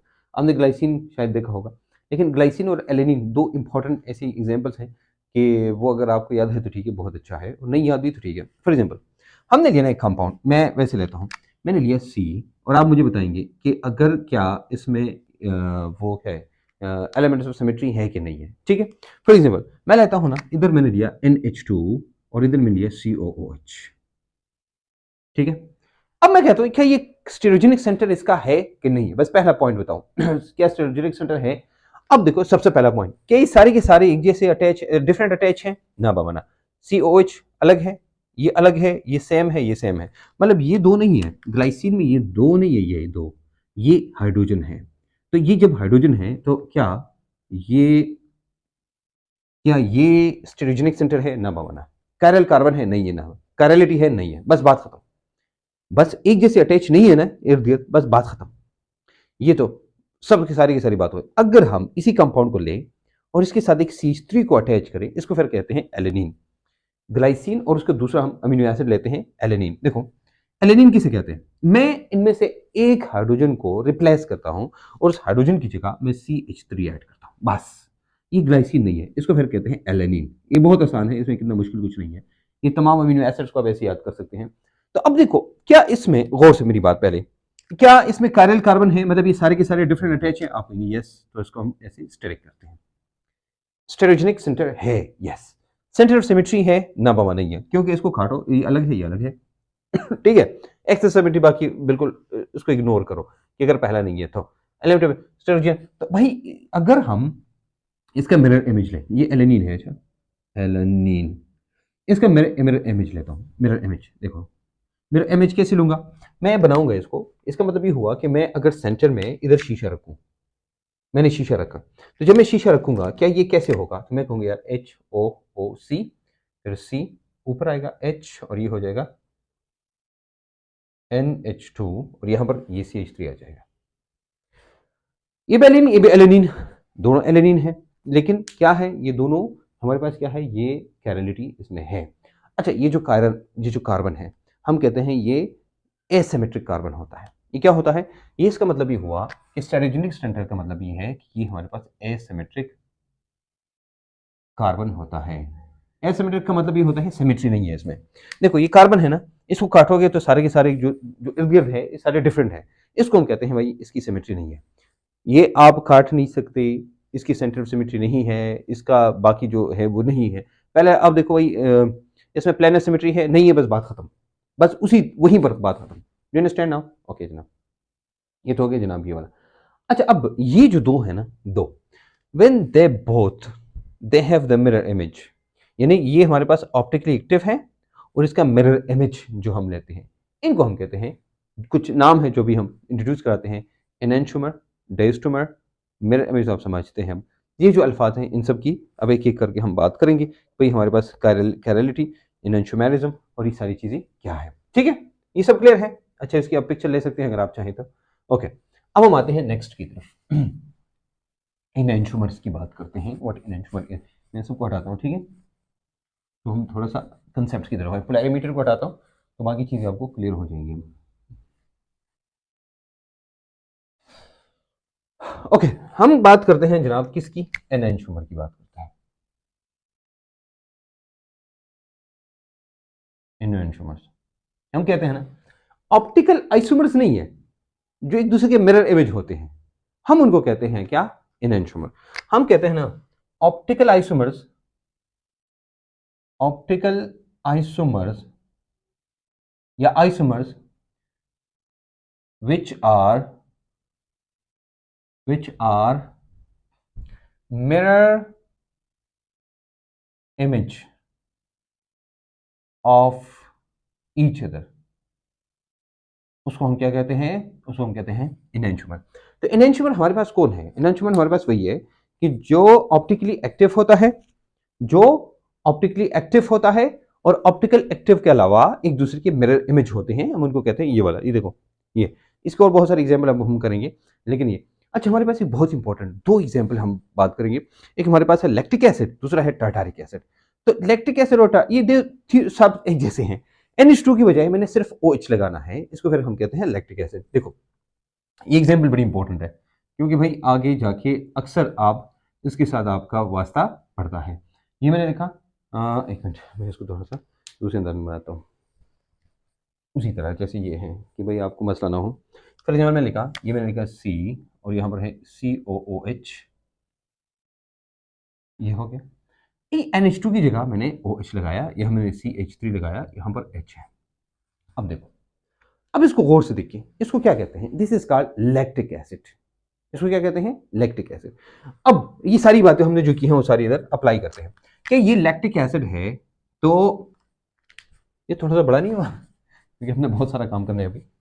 तो हमने वही लिखा, ये यहाँ मैंने लिखा COOH फॉर एग्जाम्पल, यहाँ मैंने लिखा वैसे उधर ही जैसे है वैसे मैं करता हूँ, यहाँ पर CH3 और यहाँ पर है H। सबसे पहले वही देखते हैं क्या इसमें कायरल कार्बन है, तो कायरल कार्बन का मतलब ये हुआ कि देखो सारे के सारे डिफरेंट है, CH3 HCOH बिल्कुल एक जैसे तो नहीं है ना, नहीं है। तो भाई देखो ये हमारे पास क्या है, दिस इज कायरल कार्बन। तो सबसे पहला पॉइंट क्या है, yes it has stereogenic center, stereogenic center इसमें है, इसमें स्टेरियोजेनिक सेंटर है, ये तो बात क्लियर हो गई। दूसरी बात, क्या इसमें ये इसको देखिए, क्या इसका मिरर इमेज है, यस ये मिरर इमेज है, लेकिन मिरर इमेज पे बात खत्म नहीं होती, हमने क्या देखना है अब, इसका इसका हमने मिरर इमेज बनाया COOH C और ये हो गया CH3, फिर ऊपर और नीचे हम लिखते हैं यहाँ पर OH और यहाँ पर हो गया H, ये मिरर इमेज है। क्या ये मिरर इमेज सुपर इम्पोजेबल है, ना बाबा ना, ये नॉन सुपर इम्पोजेबल है। तो भाई ये बात भी पूरी हो गई, ये बात भी पूरी हो गई। देखो ये भी खत्म, ये भी हो गया। आते हैं तीसरी बात है, एलिमेंट ऑफ सिमेट्री है इसमें, काटो ये डिफरेंट है, ये ऐसे काटो भाई फिर भी डिफरेंट है। अच्छा कोई एक जैसे हैं जिनको हम मिलाई, ना बाबा नहीं मिला सकते। तो भाई इसका मतलब ये हुआ कि तीनों बातें इसमें पूरी है। इसका मतलब क्या है, ये हमारे पास लैक्टिक एसिड क्या है, lactic acid is optical active. क्या ये दोनों एक दूसरे की क्या, अब इन क्या है एक दूसरे के, हम कहेंगे ये दोनों एक दूसरे के एनेंटियोमर्स हैं। ये क्या है, दीज आर एनेंटियोमर्स नाउ, इसको हम कहते हैं एनेंटियोमर्स, एनेंटियोमर, ठीक है, स्पेलिंग जैसे मैंने लिखी है, लेकिन this is called enantiomer now. Okay, अब एनेंटियोमर में दो बातें अब आप याद रखनी है, ठीक है, वो क्या है कि जो हमारे पास जो लैक्टिक एसिड है ना, जो कि जिसको हम 2 हाइड्रोक्सी प्रोपेनोइक एसिड भी कहते हैं, हमने कहा भाई ये सारी बातें हमने एक्सप्लेन की कि इसके अंदर क्या है, इसके अंदर हमारे पास वो होता है। अब ये इलेक्ट्रिक एसिड को अगर आप गौर से देखें, ये आप अपने जहन में याद रखने हैं, बिल्कुल बिल्कुल याद रखिए कि भाई ऐसा ही होता है, ठीक है। अगर हम इसको देखिए तो हमारे पास एक पॉजिटिव होता है, एक दूसरा नेगेटिव होता है, इसमें एक पॉजिटिव होगा दूसरा नेगेटिव होगा। उसके लिए मैं क्या करता हूँ, थोड़ी सी मॉडिफिकेशन करता हूँ इसमें, आसानी के लिए मैं इसको थोड़ा सा आसान करता हूँ, ठीक है, उसके लिए मैं थोड़ी सी मॉडिफिकेशन करता हूँ बस। देखो अगर मैं ऐसा करूँ ना कि मैं COOH को सिर्फ थोड़ी सी मॉडिफिकेशन करनी है, मैंने COOH को इधर लिखा, CH3 को इधर लिखा, ये सब क्लियर हो गया। अब मैं क्या करता हूँ, मैं OH को इधर लिखा, लेकिन है तो वही चीज़। अब इसका मिरर इमेज कैसे बनेगा, तो COOH इधर आएगा, CH3 इधर आएगा, फिर H इधर आएगा और OH इधर आएगा। हमारे पास ये दोनों एक दूसरे के क्या है, एनेंटियोमर्स है। अब क्वेश्चन ये है कि क्या एनेंटियोमर्स एक बन सकता है या एक से ज्यादा बन सकते हैं, ये एक से ज्यादा बन सकते हैं। एनेंटियोमर्स कैन बी 2 और मोर देन 2। क्या है इसका मतलब है, इट कैन बी 2 और मोर, अल्लाह अकबर, मोर देन 2। दो भी हो सकते हैं और दो से ज़्यादा भी हो सकते हैं। तो कैसे हमें पता चलेगा? वो डिपेंड करता है स्टीरियोजेनिक सेंटर पे, स्टीरियोजेनिक सेंटर पे। स्टीरियोजेनिक सेंटर है, हाँ जी है, ये है ना, ये हमारे पास स्टीरियोजेनिक कितने हैं, तो नंबर ऑफ स्टीरियोजेनिक सेंटर, उसको एन कहते हैं हम, ये डिपेंड करता है एन पे। अब जितने स्टीरियोजेनिक सेंटर होंगे ना, उतनी ही इसके एनहांसमेंट्स होंगे। हम कहते हैं भाई 2 और n, ये। अब देखो कितने हैं, आपने कहा भाई 1 है, तो हम लिखेंगे इसको 2 × 1, इसका मतलब है कि 2, यानी 1 और 2, ये 2 हैं। लेकिन अगर ये ऊपर और नीचे वाला, मतलब स्टेरियोजेनिक सेंटर 1 2 3 4 5 ये हो सकते हैं, ये ऊपर और नीचे वाला सेम है, फिर एक और फार्मूला इस्तेमाल होता है, देखो 2n-1, if if if attached groups are same above and below, यानी ये वाला और ये वाला एक जैसे होते हैं, तो फिर हम ये फार्मूला इस्तेमाल करते हैं। ये वाला फार्मूला कहाँ भी इस्तेमाल करेंगे? जब ऊपर और नीचे वाला डिफरेंट हो। अच्छा, ये तो हो गया। हम कहते हैं ना, एक हमारे पास पॉजिटिव है, दूसरा हमारे पास नेगेटिव। अच्छा, अब ये कहेंगे सर इसको कैसे मालूम करेंगे? इसकी जरूरत नहीं है, इसकी जरूरत नहीं है, भाई कैसे मालूम करेंगे? वैसे ये पॉजिटिव है, ये नेगेटिव है, वो डिपेंड करता है ना कि ये किस तरफ रोटेट करेगा, तो उसको हम कहते हैं, लाइट आती है तो किस तरफ रोटेट करेगी, उसको हम कहते हैं भाई क्या है ये। तो हमारे पास ये क्या है? अब क्या ये ऑप्टिकल एक्टिव है? जी बिल्कुल है। हम स्पेसिफिक रोटेशन इसकी लिखते हैं। वैसे 2.67 इसकी है, स्पेसिफिक रोटेशन 2.67। अगर आप वैसे याद है तो ठीक है, नहीं तो इसकी कोई ज़रूरत नहीं है।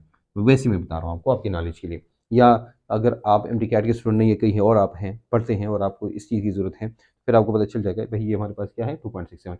अच्छा, ये वैल्यू हमारे पास या पॉजिटिव होगी या नेगेटिव होगी, डिपेंड करेगा कि अगर ये वैल्यू पॉजिटिव है तो इसका मतलब है कि ये क्या है, ये डेक्स रोटेटरी है, और अगर नहीं नेगेटिव है इसका मतलब है ये लेवल रोटेटरी है। ये इससे हमें पता चलता है, ये पॉजिटिव या नेगेटिव वैल्यू जो हमारे पास आती है उसी से हमें पता चल जाता है कि भाई ये वैल्यू कैसी होगी, ठीक है ना। ओके जनाब, ये तो था ये वाला। हम अब एक और चीज़ की बात करते हैं। मैंने कहा ना डिफरेंट अल्फाज अब आएंगे। ये तो हो गया हमारा इनहेंशोमर। दूसरा जो लफ्ज़ मुतारिफ कराना चाहूँगा मैं, उस लफ्ज़ का नाम है, दैट लफ्ज़ इज रेसमिक मिक्सचर। दूसरा लफ्ज़ क्या है जिसको हम आज मुतारिफ करेंगे, उसका नाम है रेसिमिक मिक्सचर। ये है रेसिमिक मिक्सचर। देखो, रेसिमिक मिक्सचर का मतलब ये होता है ना, ये एनेंटियोमर्स है ना, एनेंटियोमर्स, ये 50-50 हो, यानी 50% पॉजिटिव एंड 50% नेगेटिव, इसको हम कहते हैं ना, इसको हम कहते हैं रेसिमिक मिक्सचर। इसको क्या कहते हैं? Racemic mixture. और एक इंटरेस्टिंग बात बताऊं, racemic mixture is optically inactive. आप कहेंगे सर वो क्यों? देखो, आपने 50% दिया ना, फॉर एग्जाम्पल दोनों है। अब फॉर एग्जाम्पल इधर से एक लाइट जाती है, तो ये वाला इस तरफ रोटेट करेगी, ये इस तरफ रोटेट होगी। अब मुझे बताओ कि अगर दोनों है तो किस तरफ रोटेट होगी? और 50-50 है, एक इस तरफ अट्रैक्ट करेगा, दूसरा दूसरी तरफ अट्रैक्ट करेगा, मतलब कहीं भी नहीं जाएगी। The light will not be attracted to any side. ये लाइट एक किसी भी तरफ अट्रैक्ट नहीं होगी। तो जब लाइट कहीं भी अट्रैक्ट नहीं होगी, इसका मतलब है लाइट सीधी जाएगी। तो जब सीधी जाएगी मतलब there is no rotation in the light, so we call it optically inactive. Optically inactive यानी एक दूसरे को, हम इसको कहते हैं एक्सटर्नल कंपेंसेशन। लफ्ज जो इस्तेमाल होता है ना इसमें, racemic mixture is optically active due to, यहां पर लिखेंगे आप, due to external external compensation. ये किसे कहते हैं? External compensation. एक्सटर्नल कंपेंसेशन का मतलब ये है, देखो लाइट आ रही है, यहाँ पर आपका एक दोनों मॉलिक्यूल्स पड़े हैं। ये जो मॉलिक्यूल है, फॉर एग्जांपल ये एक इस तरफ रोटेट करेगा, दूसरा दूसरी तरफ रोटेट करेगा, लेकिन ये भी 50% है और ये भी 50%, मतलब पावर इनकी सेम है, सेम पावर है। तो ये इस तरफ जाएगी, ये उस तरफ जाएगी, लाइट है भी नहीं कि भाई सीधी जाएगी, ठीक है। या मैं आपको एक बात बताऊँ आसान, फॉर एग्जाम्पल आपकी लाइट आई है, light is in this direction, या ये यहाँ पर कंपाउंड पड़ा है। अब ये लाइट जो है, अब देखो ये किस तरफ रोटेट होगी, और आपने देखा ये कहीं भी रोटेट नहीं है, सेम टू सेम है। इसका मतलब ये हुआ, और यहाँ पर आपका कंपाउंड पड़ा है, कंपाउंड पड़ा है, 50-50% कंपाउंड है। कंपाउंड के पड़ने के बाद, से गुजरने के बाद ये क्या है, इसकी डायरेक्शन चेंज नहीं हुई, इसका मतलब ये है ये ऑप्टिकली इनएक्टिव है। इसको हम कहते हैं racemic mixture, and racemic mixture is external compensation. External का मतलब ये है कि एक बाहर का एक मॉलिक्यूल इस तरफ अट्रैक्ट करेगा, दूसरी तरफ अट्रैक्ट करेगा, ये लाइट एक ही डायरेक्शन में होती है, तो हम कहते हैं भाई क्या है, जिसमें यहाँ पर एक्सटर्नल कंपेंसेशन होती है। ठीक है, इसके साथ एक और कंपेंसेशन भी है जिसको हम कहते हैं internal compensation. We will talk about that internal compensation later, कि भाई हमारे पास एक कंपाउंड है जिसमें कायरल कार्बन है लेकिन फिर भी ऑप्टिकली इनेक्टिव है, तो उसको इंटरनल कंपेंसेशन कहते हैं। जो एक्चुअली एक ही हमारे पास एग्जाम्पल आती है जिसके बारे में हम बात करेंगे। मैंने आपको कहा ना, हमारे पास एक लैक्टिक एसिड होता है, दूसरा टार्टारिक एसिड होता है। तो मेजो टार्टारिक एसिड हमारे पास एक कंपाउंड है जिसके बारे में हम आगे चल के बात करेंगे। ओके जनाब, ये तो हो गया क्लियर। ओके, अब मैं लेता हूं इसके साथ एक और कंपाउंड। फॉर एग्जांपल हम एक कंपाउंड लेते हैं और उसमें फॉर एग्जांपल एक ही वो है, कोई भी हम लेते हैं फॉर एग्जांपल, और मैं आपको वैसे बताता हूं आपको, ये आप खुद भी कर सकते हैं, इतना मसला नहीं है। फॉर एग्जांपल मैंने एक कंपाउंड लिया इधर, और ये कंपाउंड है, ऐसे मैंने लिया, यहाँ पर मैंने लिया NH2, यहाँ मैंने लिया OH, मैंने लिया CH3। ये वाला कंपाउंड आप खुद बताएं, ये आप बकायदा लिख के मुझे सेंड करें। किस नंबर पे सेंड करेंगे? 0333749337 इस पे, या मुझे सेंड करें 0345458602 1। ये मैम फातिमा के पास होता है, वो मुझे कह देगी। या एक और है 0300, क्या नंबर है, हाँ 0300935422 ये नंबर है। ठीक है, इनमें से किसी भी नंबर पे आप मुझे सेंड करें तो मैं देख लूंगा, मुझे पता चल जाएगा। But you have to, if you really want to learn these things, you should send it to me, because this is not too difficult. मैंने आपको बहुत डिटेल में ये सारी चीज़ बताई, आपने मुझे बताना है क्या क्या देखना है। ये देखना भाई ये क्या ऑप्टिकली एक्टिव है? जी बिल्कुल ऑप्टिकली एक्टिव है। अगर ऑप्टिकली एक्टिव है तो भाई हमारे पास वो कितना ऑप्टिकली एक्टिव है, या कितने की जरूरत नहीं है, बस आप इतना बताइए ऑप्टिकली एक्टिव है कि नहीं है। तो उसके बाद इसके एनेंटियोमर्स कितने बनेंगे, ये कितने बनेंगे, तो भी आपने बताना है। क्योंकि हमने नेक्स्ट जो टर्म है उसकी तरफ जाना है जिसका नाम है डायस्टोमर। ठीक है, तो you will talk about the diastereomer. तो डायस्टोमर के लिए मुझे थोड़ा सा ज़्यादा बोर्ड चाहिए, इसलिए ये सारा का सारा मैं मिटाऊंगा। ठीक है, मिटाऊं? ओके, या वो वाला पार्ट भी मैं कर सकता हूँ कि मैं वो वाला पूरा नहीं, बस सारा मिटाता हूँ। ठीक है, ओके। नेक्स्ट जो हमारे पास टर्म है, दैट टर्म इज कॉल्ड डायस्टोमर। अब रेसिमिक मिक्सचर, हमने जो अल्फाज पढ़े हैं, रेसिमिक मिक्सचर कैरलिटी से हमने शुरू किया था, कैरलिटी, रेसिमिक मिक्सचर, इनेंटियोमर। अब हम आते हैं डायस्टोमर की तरफ आते हैं। हमारे पास एक लफ्ज़ है डायस्टोमर। अगर ये ज़्यादा हैवी हो रहा है ना, तो इस लेक्चर को आप 2 या 3 दफ़ा बार बार देखें। जब आप देखेंगे बार बार तो आपको अंदाज़ा हो जाएगा कि भाई हमारे पास ये कैसे होता है। ओके, नेक्स्ट लफ्ज़ है जिसको हम एक्सप्लेन करेंगे, डायस्टोमर। डायस्टोमर हमारे पास डायस्टोमर क्या है, we will talk about this diastereomer. देखो फॉर एग्जांपल हम लेते हैं एक कंपाउंड और we will explain that compound कि भाई एक दूसरे के मिरर इमेजेस हैं कि नहीं है, वगैरह वगैरह, इन सब चीज़ों के बारे में हम बात करेंगे। तो डायस्टोमर हमारी एक इम्पोर्टेंट कंसेप्ट है, और ये कंसेप्ट जो है ये हमने एक्सप्लेन करना है। क्योंकि कभी कभी पूछते हैं which the following is diastereomer of which one, ये इनमें से कौन सा डायस्टोमर है किसका। अब गौर से देखें, मैं कंपाउंड लिखता हूँ। एक कंपाउंड है, मैंने लिखा CH3, C, C और C। प्रिंसिपल ये हो गया C। ठीक है, अब ये जो कंपाउंड मैंने लिखा, ये जो कंपाउंड है इसको हम बनाते हैं। फॉर एग्जांपल मैं ऐसे कहता हूँ कि वही यहाँ पर मैंने इश लगाया, इधर मैंने बिया लगाया, यहाँ मैंने इश लगाया, यहाँ पर मैंने बिया लगाया। ठीक है, अब फॉर एग्जांपल इसी कंपाउंड को मैं पूरा करता हूँ, ये मैंने लिखा। अच्छा, अब देखते हैं क्या हमने देखना ये है कि फॉर एग्जांपल अगर ऐसा करते हैं, फॉर एग्जांपल मैंने ये NaCOH किया। अच्छा, हम ये देखते हैं कि ये ऑप्टिकली एक्टिव है कि नहीं है, हम देखते हैं। हाँ, तो सबसे पहली चीज़ इसमें क्या कायरल कार्बन है, तो हम इस कार्बन को देखते हैं BrCOH, ये और ये पूरा का पूरा, इसका मतलब है ये स्टेरियोजेनिक सेंटर है। दूसरा देखते हैं हमारे पास 1 2 3 4, हमारे पास ये हाँ ये दूसरा भी है, ये हो गया। ठीक है, हमारे पास कितने, सॉरी ये तो डायस्टोमर वाला नहीं हुआ,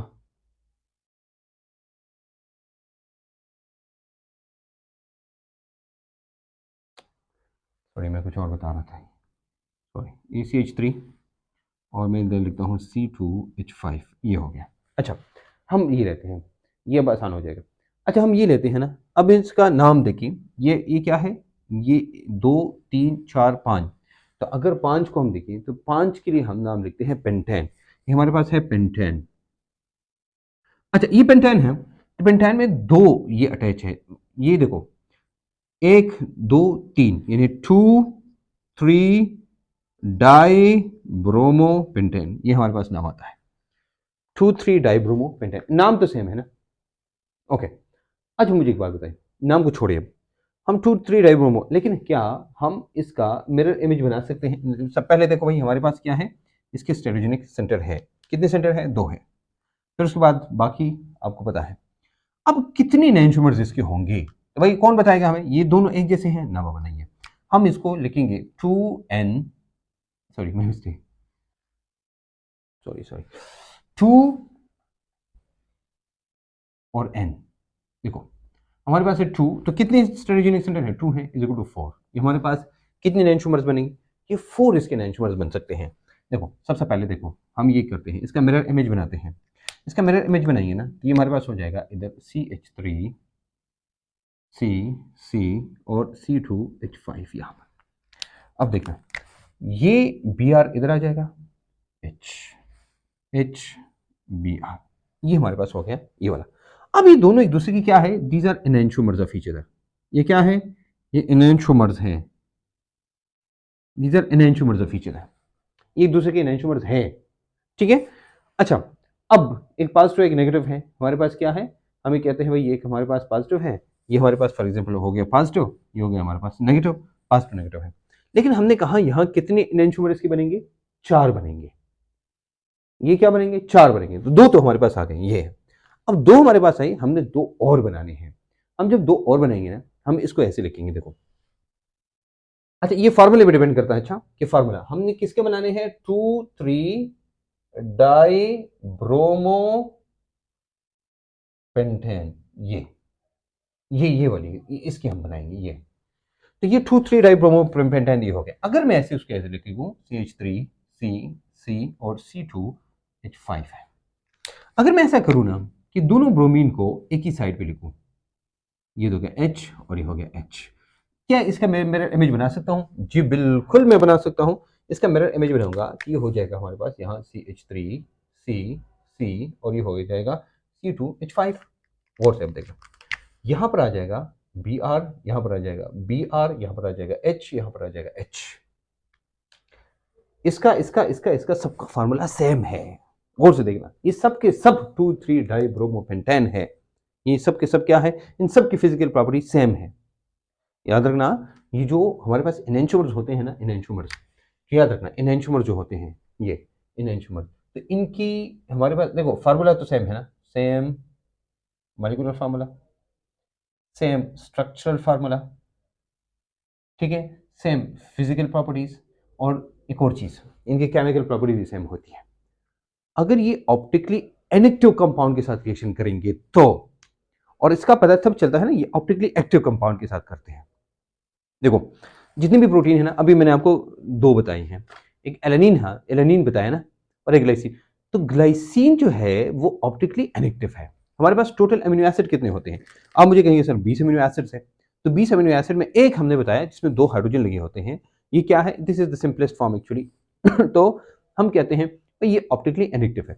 बाकी जितनी भी है ना, जितनी भी प्रोटीन्स हैं, अमीनो एसिड जो बने होते हैं, अमीनो एसिड्स, तमाम अमीनो एसिड ऑप्टिकली एक्टिव हैं। इसका मतलब प्रोटीन हमारे पास क्या है? ऑप्टिकली एक्टिव है कि इनएक्टिव है? तो प्रोटीन हमारे बदन में ऑप्टिकली एक्टिव है। प्रोटीन कार्बोहाइड्रेट्स, और ये प्रोटीन बनाता है हमारे लिए एंजाइम्स हमारी बॉडी में जो रिएक्शन करता है। अब बताओ कि अगर प्रोटीन एंजाइम्स हैं, ये ऑप्टिकली एक्टिव है कि इनएक्टिव है? आप कहेंगे सर हमारी बॉडी के अंदर सारे के सारे तो एंजाइम्स और प्रोटीन्स हैं। इसका मतलब ये है कि सारे के सारे ऑप्टिकली एक्टिव है। तो ऑप्टिकली एक्टिव जब ऑप्टिकली इनएक्टिव के साथ रिएक्शन करते हैं तो सब सेम होते हैं, but the interaction towards the optically active compound is different. ये बिल्कुल स्पेसिफिक होता है, किम स्पेसिफिक, ये स्पेसिफिक, वो मतलब स्पेसिफिकली एक खास कंपाउंड के साथ खास रिएक्शन करते हैं। You understand? इसको हम क्या कहते हैं? ये। अब देखना, ये दोनों एक दूसरे के मिरर इमेजेस हैं, ये दोनों एक दूसरे के मिरर इमेजेस हैं। हम कहते हैं ये दोनों एक दूसरे के इनएंशोमर्स हैं। ये क्या है? इनएंशोमर्स है ना कि नहीं? है फार्मूला सबका सेम है। लेकिन ए, अगर मैं कहूं ना, ये हो गया ए 2, ये हो गया हमारे पास 3, और ये हो गया 4, ये 1 2 3 4, इसका और इन दोनों का फार्मूला सेम है, लेकिन ये सब एक दूसरे के ऊपर ये दोनों एक दूसरे के एनेंटियोमर्स नहीं है। यानी वन जो है ना, ये 3 और 4 इनका एनेंटियोमर नहीं है। या हम 2 लेते हैं, 2 फार्मूला तो सेम है, लेकिन ये 3 और 4 के एनेंटियोमर्स नहीं है। ठीक है ना, ये इन दोनों के एनेंटियोमर्स नहीं है। देखो 1 और 3 को कंसीडर करो, एनेंटियोमर्स है नहीं है, है नहीं है। अच्छा, ये 2 और 3 कंसीडर करो, एनेंटियोमर्स है नहीं है। अब एक और चीज, 1 और 4 को कंपेयर करो, क्या एनेंटियोमर्स है? भवा नहीं है, एनेंटियोमर्स एक दूसरे के नहीं है। आप कहेंगे सर ये क्या, ये तो एक नई कहानी आ गई। जी बिल्कुल, हम कहते हैं स्टीरियोआइसोमर्स जो कि ऑप्टिकली एक्टिव होते हैं, but they are non mirror images. Optically active तो है लेकिन मिरर इमेजेस नहीं है। हम क्या कहते हैं? हम कहते हैं, हम डायस्टोमर की बात कर रहे थे ना, ये क्या है? दे आर ऑप्टिकली एक्टिव है but not non mirror images. लेकिन मिरर इमेजेस नहीं है एक दूसरे के। और से देखना, ये दोनों देखो और ये देखो, मैंने आपको कहा ना इसके कितने एनेंटियोमर्स मिलेंगे? टोटल 4। लेकिन मैंने ये नहीं कहा था कि टोटल सारे के सारे एक दूसरे के मिरर इमेजेस होंगे और ना हो सकते हैं, ना है और ना हो सकते हैं। तो क्या होगा? ये दोनों एक दूसरे के हैं और ये दोनों, अगर मैं 1 लेता हूं तो 1 3 4 का डायस्टोमर है। ये क्या है? अब सॉरी, ये दोनों एक दूसरे की मिरर इमेज नहीं है, तो हम कहते हैं एक दूसरे के क्या है? ये डायस्टोमर है, डायस्टोमर। तो 1 का डायस्टोमर कौन है? 3 और 4। 2 का डायस्टोमर कौन है? ये हमारे पास क्या है? हम कहते हैं 1 का 2 का डायस्टोमर 3 और 4 ही है। इसको कहते हैं डायस्टोमर। क्या कहते हैं इसको? डायस्टोमर। तो डायस्टोमेरिज्म आप अगर समझते हैं तो हम कहते हैं वो क्या होता है? They have different boiling point, melting point. इनका मेल्टिंग पॉइंट, इनका और इनका मेल्टिंग पॉइंट और बॉइलिंग पॉइंट डिफरेंट होगा डायस्टोमर्स का। एनेंटियोमर्स का सेम होता है, डायस्टोमर्स का डिफरेंट होगा। मतलब इनका ये जो 1 है और 3 4, ये इनका melting point, boiling point, solubilities in the solvent, densities, refractive indexes, ये क्या है? ये सब के सब डिफरेंट होगी। Density, refractive index, melting point, boiling point, they will be different if they are diastereomers of each other. ठीक है, ये आपको पता होना चाहिए। दूसरी बात ये है कि डायस्टोमर जो है, हम इसको फ्रैक्शनल डिस्टिलेशन से जाके एक दूसरे से जुदा कर सकते हैं। मतलब फ्रैक्शनल डिस्टिलेशन की प्रोसेस है जिससे हम इसको फ्रैक्शंस में कन्वर्ट करके एक दूसरे से जुदा करते हैं, इसको फ्रैक्शनल डिस्टिलेशन कहते हैं। ठीक है, सेलिब्रिटी वगैरह ये सारी चीज़ें हम कर सकते हैं। ये था हमारा डायस्टोमर का। अब आखिरी पॉइंट आते हैं, that last point we gonna talk about and this is important point. वो क्या है? देखो एक पॉइंट है हमारे पास, बल्कि टाटारिक एसिड हमारे लिए बहुत इंपॉर्टेंट है। Tartaric acid is very very much important for us. Tartaric acid उसको कहते हैं कि हमारे पास टाटारिक एसिड होता है, एक्चुअली ये कंपाउंड है जिसमें COOH2 होते हैं। ठीक है, ये नहीं OH वाला, सॉरी मैं मिस्टेक। हमारे लिए ये बहुत इंपॉर्टेंट है क्योंकि मैंने दो अल्फाज बताए आपको, एक एक्सटर्नल कंपेंसेशन लफ्ज मैंने लिखा था, एक इंटरनल कंपेंसेशन की हम बात करें। ये मैं बिठाता हूँ। अच्छा, ये सब क्लियर हो गया? ओके, अब आते हैं किसकी तरफ? टार्टारिक एसिड की तरफ।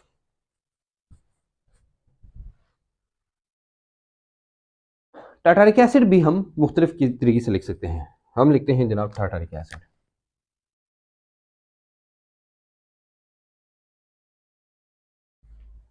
टार्टारिक एसिड देखो,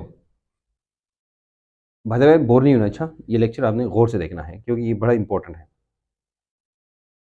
अच्छा, अब हम कहते हैं क्या, टार्टारिक एसिड की तरफ आते हैं तो हम ये कहते हैं, फॉर एग्जांपल हमने लिखा, ये हमारे पास है COOH, C, C और COOH।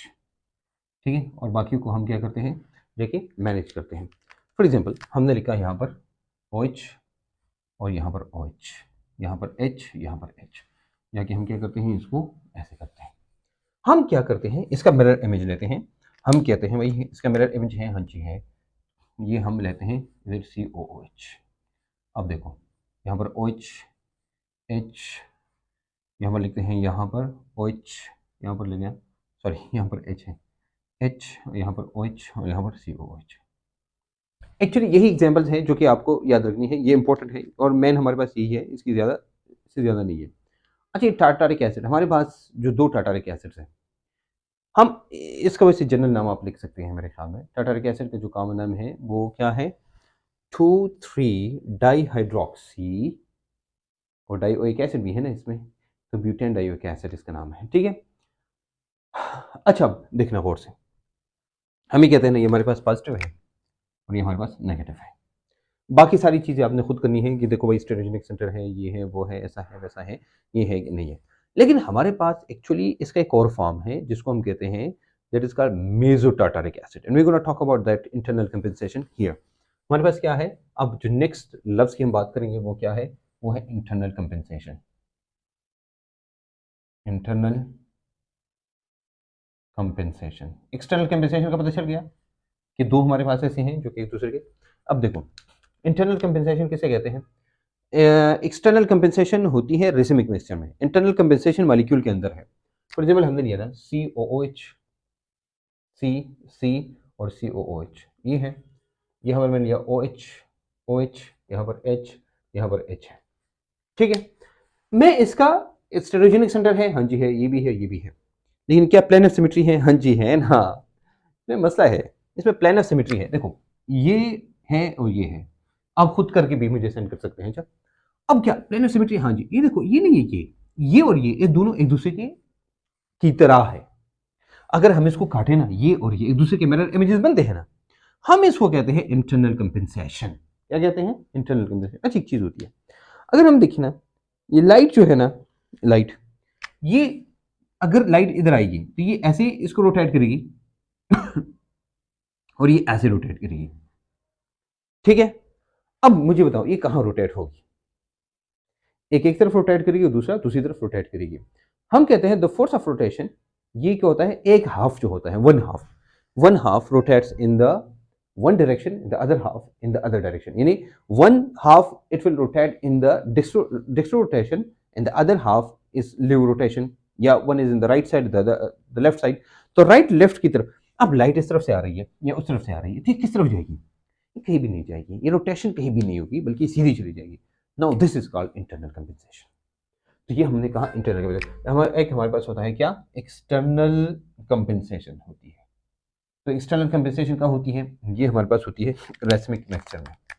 ये क्या होती है, रेसमिक मिक्सचर में, this is in racemic mixture. और वो क्या होती है, वो बगैर उसकी होती है। तो भाई हमारे पास ये सारी चीज़ें, आइए मेरे ख्याल में ये सारी चीज़ें आपको समझ आई होंगी, ठीक है। प्लेनेसिमिटी है।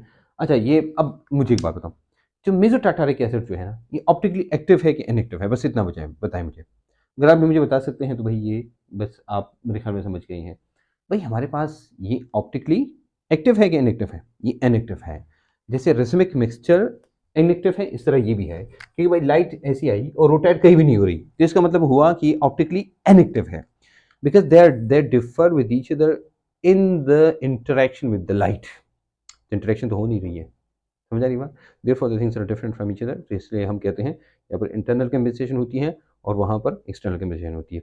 होता ये है कि जब हम लेते हैं पॉजिटिव नेगेटिव और ये सारे फॉर्म लेते हैं, तो जो मेल्टिंग पॉइंट बॉइलिंग पॉइंट होता है, ये जो हमने ये दो ली है ना, इन दोनों का मेल्टिंग पॉइंट बॉइलिंग पॉइंट सब सेम होगा ना, सॉल्युबिलिटी जो है वो भी सेम होगी, स्पेसिफिक रोटेशन भी सेम होगी, और जो बाकी जो डेंसिटी और जो जितनी भी चीज़ें हैं वो सारी की सारी चीज़ें सेम होगी, लेकिन इनकी सारी प्रॉपर्टीज इससे डिफरेंट होगी, ठीक है। फॉर एग्जाम्पल हम कहते हैं भाई सॉल्युबिलिटी, तो भाई सॉल्युबिलिटी इसकी ज़्यादा होगी, उसकी कम होगी।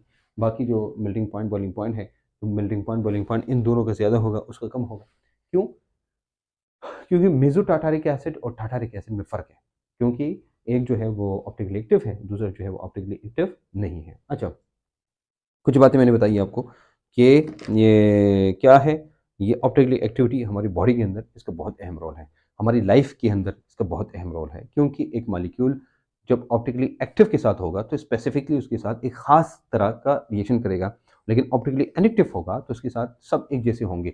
मतलब ये सारे के सारे अगर आप लेते हैं ना, तो इसका एक ऑप्टिकली इनएक्टिव कंपाउंड के साथ इंटरेक्शन डिफरेंट होगा, लेकिन ऑप्टिकली एक्टिव कंपाउंड के साथ इंटरेक्शन डिफरेंट होगा, लेकिन ऑप्टिकली एक्टिव कंपाउंड के साथ इसका इंटरेक्शन फिर डिफरेंट होगा। ओके, इसलिए इन दोनों की डिफरेंस की वजह से हमारी बॉडी के अंदर जो काम होते हैं बिल्कुल स्पेसिफिक होते हैं। अब कुछ चीज़ें मैंने बताई आपको, एलेनिन मैंने बताया और ग्लाइसिन है। तो कुछ एग्जांपल्स हम पढ़ते हैं जो हमारी बॉडी के अंदर, ग्लूकोज की बात करेंगे, पेनिसिलिन की बात करेंगे और क्लोरोमाइसिटीन की बात करेंगे। देखो ग्लूकोज जो होता है ना, ग्लूकोज हमारे पास, ग्लूकोज जो होता है वो स्टार्च आपको पता है हाइड्रोलाइसिस होके ग्लूकोज बनता है और ये ग्लूकोज जाके माइटोकॉन्ड्रिया में जाता है, ये आपका सेल है, उसके अंदर जाके रिस्पिरेशन होती है और एनर्जी हमारे पास आती है। लेकिन ग्लूकोज दो किस्म के होते हैं। ग्लूकोज एक हमारे पास डेक्स्ट्रो होता है, एक लिवो होता है। अगर मेटाबॉलिज्म होती है, जैसे हमने कहा भाई हाइड्रोलाइसिस होके जाके हमारे पास वहां पर प्रोसेस होता है, लेकिन अगर हमारे पास डेक्स्ट्रो ग्लूकोज है, मेटाबॉलिज्म होती है, तो कार्बन डाइऑक्साइड और H2O बनेंगे और साथ में एनर्जी आएगी, और ये एनर्जी है दिस इज यूज्ड, ये हम इस्तेमाल कर सकते हैं। लेकिन अगर कंसिडर करो लिव ग्लूकोज है, एल ग्लूकोज जिसे कहते हैं, अगर हम इसकी मेटाबॉलिज्म होके सेम टू सेम प्रोसेस, आपको क्या लगता है कार्बन डाइऑक्साइड H2O और एनर्जी बनेंगे? ना बाबा ना, ये जाके यूरिन में डिसॉल्व होके नीचे चला जाता है। तो जो लिवो ग्लूकोज है it doesn't give us energy, but dextro gives energy in the body. ये जो बॉडी हमारे पास है, पेनिसिलिन आप जानते हैं भाई, नेगेटिव पेनिसिलिन जो है, यानी आपको पता है भाई क्या है द लेफ्ट साइड, ये एल जो पेनिसिलिन है ये हमारे पास एंटीबायोटिक है, और जो दूसरा है डेक्स्ट्रो है ये हमारे पास नहीं है। सेम इज द केस अगर आप क्लोरोमाइसिटीन लेते हैं जो कि एंटीबायोटिक है, टाइफाइड वगैरह में इस्तेमाल होता है या कहीं पर बाकी चीज़ों में इस्तेमाल होता है, तो अगर माइनस है ये एंटीबायोटिक है, लेकिन पास टू जो है वो this is not a group of antibiotic, pass two is not the group of antibiotic. Anyways, तो हमारी बॉडी के अंदर या जो बाकी जो चीज़ें हम इस्तेमाल करते हैं इट डिपेंड्स अपॉन कि पॉजिटिव है कि नेगेटिव है। अगर पॉजिटिव नेगेटिव है तो इसका मतलब जैसे हमने कहा कि अगर हम आपके पास डेक्स्ट्रो है तो इसका मतलब है कि पॉजिटिव ग्लूकोज है, या आपके पास डी ग्लूकोज है तो इसका मतलब हमारी एनर्जी आएगी। लेकिन अगर आपके पास वो है एल ग्लूकोज है आपकी बॉडी में, इसका मतलब एनर्जी नहीं आएगी, यानी energy is not released for the function. अब गिब्स फ्री एनर्जी जानते हैं, वो एनर्जी जो कि हम किसी भी काम के लिए इस्तेमाल कर सकते हैं, that is called Gibbs free energy. ये जो एनर्जी होती है ये हमारे पास गिब्स फ्री एनर्जी होती है। ये लफ्ज़ सिर्फ आपने याद रखना है, बाकी हम जाके आगे कहीं पर न कहीं जाके गिब्स फ्री एनर्जी, वो एनर्जी जो इस्तेमाल होती है बॉडी में काम के लिए, उसको हम कहते हैं गिब्स फ्री एनर्जी। तो this actually the Gibbs free energy. ठीक है, that was all for today.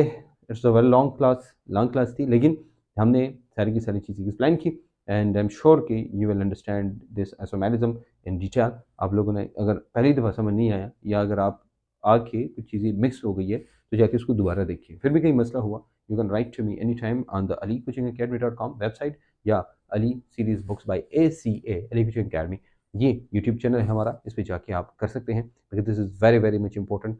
ये बहुत इंपॉर्टेंट है और हम आपके लिए वैसे ला रहे हैं। मैंने आपको पहले कहा ये इसाले सवाब के लिए हम कर रहे हैं, इस इसाले सवाब का हिस्सा बनिएगा और आके सदके जारिया का हिस्सा बनिएगा, और जाके शेयर करके सदका भी हासिल करें, और ये हमें भी, तो मैं और आप होंगे ना होंगे, लेकिन ये फ़ायदा होगा। मिलेंगे इंशाल्लाह एक नई वीडियो के साथ, नई कंसेप्ट के साथ, नई आइडिया के साथ, और केमिस्ट्री के एक धुआंधार लेक्चर के साथ। अल्लाह हाफ़िज़।